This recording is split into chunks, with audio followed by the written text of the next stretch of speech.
رسول اللہ صلی اللہ علیہ وسلم کی ایک اونٹنی تھی جس کا نام ادبا تھا، اور کوئی بھی جانور دوڑ میں اس کا مقابلہ نہیں کر سکتا تھا۔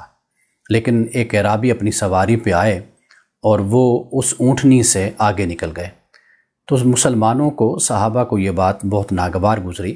تو رسول اللہ صلی اللہ علیہ وسلم نے اس موقع پر یہ فرمایا کہ اللہ یرفع شیئا من الدنیا الا وضعہ، یعنی اللہ سبحانہ و تعالیٰ نے اس دنیا میں کسی کو بھی بلندی عطا نہیں کی مگر اس کو پست بھی کیا، یعنی جس کو اللہ تعالیٰ نے اونچائی عطا کی اس کو نیچا بھی اللہ نے کیا، یعنی جس کو اللہ نے کامیابی عطا کی وہ ناکامی سے بھی دوچار ہوا۔ یعنی بلندی اور پستی یہ انسانی زندگی کا حصہ ہے۔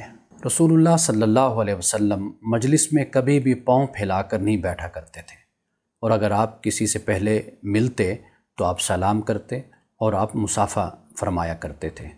رسول اللہ صلی اللہ علیہ وسلم گفتگو کے دوران کسی کی بات کو کاٹا نہیں کرتے تھے۔ اگر کسی کو بلانا ہوتا تو کنیت سے بلاتے، کیونکہ عرب میں کنیت سے بلانا اسے باعث عزت خیال کیا جاتا تھا۔ رسول اللہ صلی اللہ علیہ وسلم اکثر تبسم فرماتے تھے، اور اگر آپ نفل نماز ادا کر رہے ہوتے اور کوئی ضرورت مند آ جاتا تو آپ اپنی نماز کو مختصر کر دیا کرتے تھے۔